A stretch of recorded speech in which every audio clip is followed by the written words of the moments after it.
recevoir la sémence du Père. Mais elle ne reçoit pas la sémence. C'est tout un mouvement. Et elle ne reçoit pas la sémence venant du Père. Autrement dit, c'est Dieu qui refuse de donner la vie à Israël. Or, la sémence du Père est expliquée dans Matthieu 13. Et le Seigneur dit, et je cite, la sémence, c'est la parole. Ah voilà! Donc, nous comprenons que la vie se trouve dans la parole. Or, je vais vous montrer le jour où la Sulamite et le Père, ils n'ont pas eu de rapport, je vais vous montrer ça. C'est-à-dire que c'est Dieu qui n'a pas donné la vie à Israël. C'est ça qu'il veut faire comprendre. Que c'est le Père qui n'a pas donné sa sémence de vie à Israël. Est-ce que Dieu était juste? Non. Nous comprenons que la Sulamite ici dans ce mouvement a été privée. Regardez le mouvement. Il y a comment je l'intègre. Elle a passé du temps dans sa poitrine, mais elle était privée. Elle était privée de quoi? De la sémence du Père. Dans la poitrine de David ici, démontre l'amour, démontre la sécurité, démontre tout ce que Dieu a fait avec Israël. La protection, la sécurité, c'est ça le mouvement des bras de David qui va enseigner la jeune fille. Cependant, malgré la sécurité de laquelle la jeune fille sera la nuit, chaque nuit, malgré la chaleur qui sera entre les deux, elle sera privée de la vie. Nous disons, ce mouvement de David qui va priver la Vierge, c'est ça Israël, nation pure. Israël, nation sainte, qui n'aura pas, malgré l'amour, malgré la sécurité, malgré la protection. C'est la nuit des deux dons. Donc, malgré les temps difficiles d'Israël, Dieu va protéger Israël, Dieu va embrasser Israël, mais Dieu ne lui donnera pas la vie. Est-ce que tu vois ça? Et puisque Dieu ne lui a pas donné la vie, nous disons que Dieu lui a privé la vie. Et donc, c'est Israël qui est privé de la vie. Ce mouvement-là annonçait que Israël sera privé de la vie par l'Éternel. C'est lui le Père. Pourquoi? Parce qu'en réalité, la sémence, c'est la parole. C'est la parole qui donne la vie. Et Israël a été aimé par Dieu. Israël a été protégé par Dieu. C'est ça, dormir dans le sein. Israël a été aimé par Dieu. Israël a été protégé par Dieu. Israël a été mis en sécurité par Dieu. Israël même est allé dans l'intimité de Dieu. Mais Israël n'a pas réussi à avoir la semence de Dieu. Donc le Père n'a pas donné sa semence à la fille vierge. Donc entendez ce mouvement de la fille vierge comme étant la prophétie sur Israël. Ce peuple saint. Le mot vierge parle de la pureté, de la sainteté. Donc c'est tout un peuple qui donc sera privé de la parole de vie. La parole qui donne la vie. Vous allez voir pourquoi Israël fut privé de la vie. Bien sûr, c'est tout à fait facile. Regardez. D'abord, souvenez-vous au mont Sinaï. Que s'est-il passé? C'est là que se trouve le secret. Dans le mont Sinaï, au mont Sinaï, le peuple demande à ce que Dieu vienne lui-même lui parler, n'est-ce pas? Et ils exigent ça de Moïse. Moïse dira, Dieu nous donne rendez-vous, ça, à la sainte montagne de Sinaï. Arrivé à la montagne, que va-t-il se passer? Dieu est en train de venir. Mais avant la venue de Dieu lui-même, on entend quoi? On constate quoi? 3 éléments. 1. L'éclair, 2. Le tonnerre, toi la foudre. Or, ce qui se passe, c'est que ces trois éléments qui précédaient la venue de l'Éternel, ce sont les trois éléments qui annoncent la venue de la pluie. Amen. Le bras sous Kalama à la Hantaboka. T'as pas encore compris.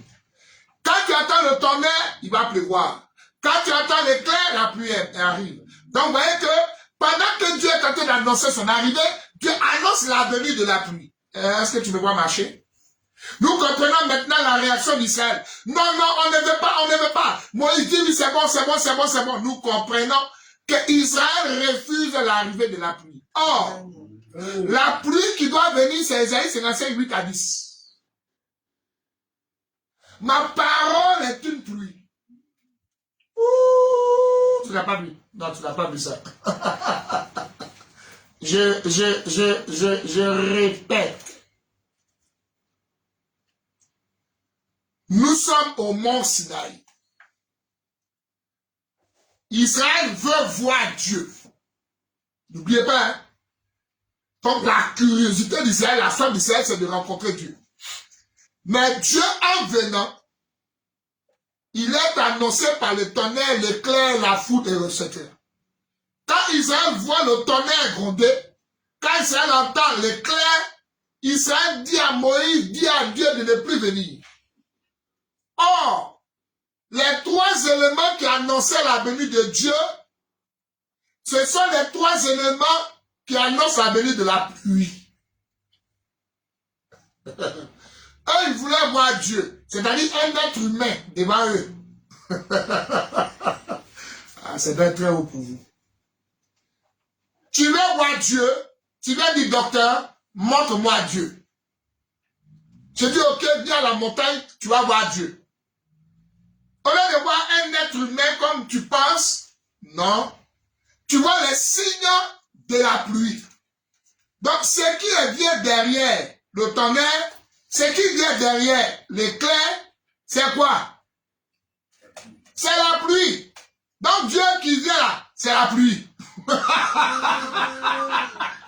C'est vrai, tu comprends? Ok.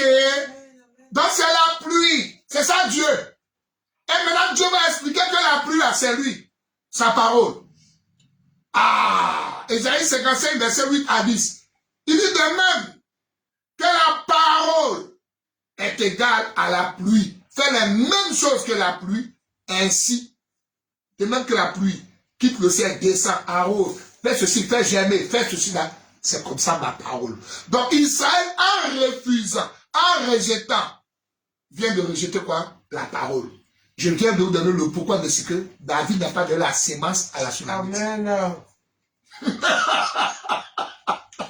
Parce que là, l'éclair, le tonnerre, tout ça, ça n'annonce pas Dieu.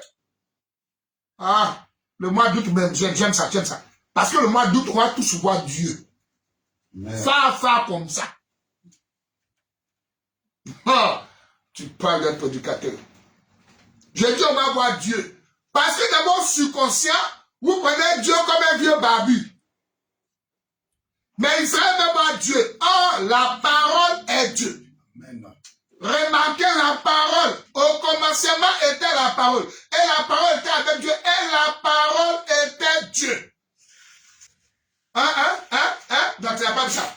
Oh, la parole, Isaïe 55, verset 8 à 10 dit que la parole, là, c'est la pluie.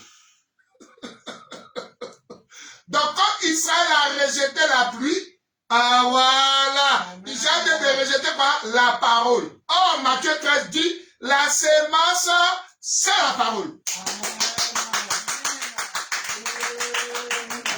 Ah, donc nous comprenons qu'Israël a réputé par la sémence. Dans ça, tu ne peux pas voir ça. Ça, il faut la grâce de Dieu. C'est le pourquoi de ce que David ne lui a pas donné la sémence à la Vierge. La Vierge ici, je vais encore mouver. Je vais bouleverser quelque chose. C'est le mouvement d'Israël qui s'est sanctifié avant de venir à la rencontre de Dieu. Donc tu n'as pas dit ça. Moïse t'allait dire, sanctifiez-vous pendant 7 jours. Hein? Soyez purifiés. sanctifié, nettoyez vos péchés. Donc c'est la vierge qui vient à la rencontre de David. Non, tu n'as pas encore vu ça. C'est la jeune fille vierge qui vient à la rencontre du Père. Ça là, c'est grand. Donc tu vois que Israël qui vient à la rencontre de Dieu, 7 jours, ils n'ont pas péché.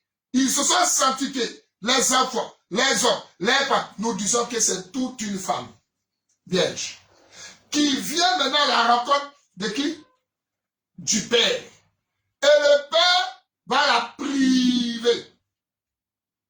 Nous expliquons que c'est Israël qui n'a pas reçu la parole, qui l'a rejetée. C'est le pourquoi David ne donna point de sémence à la Sulamite. Qui a compris ça? Amen. Donc, vous allez remarquer que c'est Dieu qui est joué ici en scène par le roi David. Le roi David est le père. Et le roi David qui est le père ici, il va recevoir la jeune fille de sa poitrine. Il va l'enlacer, il va l'embrasser. Je vais dire embrasser, je vais dire qu'il va pouvoir la sécuriser. C'est-à-dire le mouvement des bras de David dans le sein duquel elle dort, elle est dans la protection du Père. Elle est dans la sécurité du Père. Elle est dans l'amour du Père. Cependant, le Père va la priver de sa sémence. C'est ça, David priva la Sulamite de sa sémence. Il ne connut point la jeune fille. Est-ce que ça c'est clair? Amen. Donc, c'est la relation, tout simplement, entre le Père et Israël.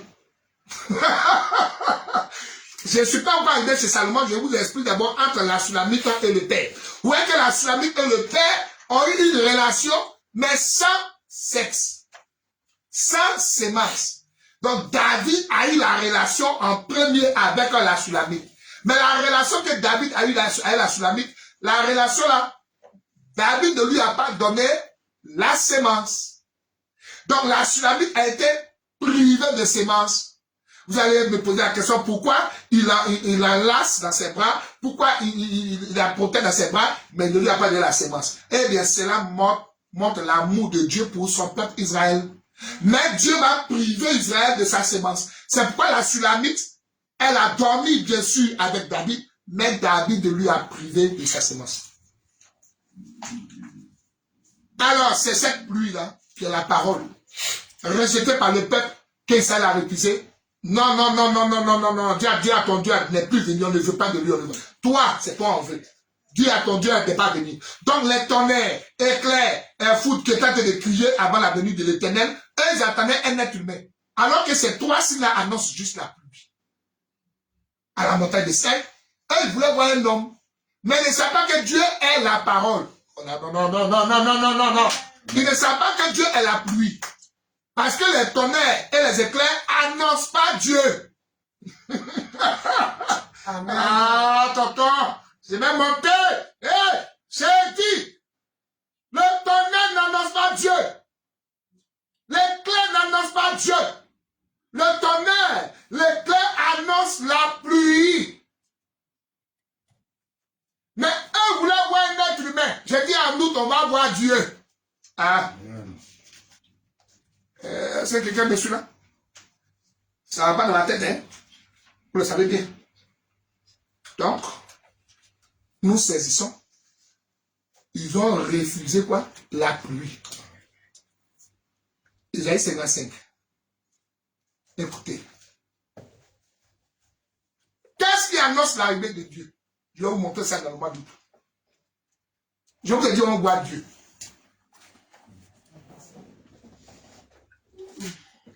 Partagez, partagez, partagez. Pareil, bienvenue, bienvenue, bienvenue, bienvenue. Allez, partagez. Atara Dorcas. Toi, tu deviens notre policier de la page, hein? Allez, partagez, à partager, à partager, à partager là. Voilà. Voilà, arrivé. Ouais, Rachel, partagez, partagez. Claudia, partagez, partagez, partagez, partagez le pain du blé.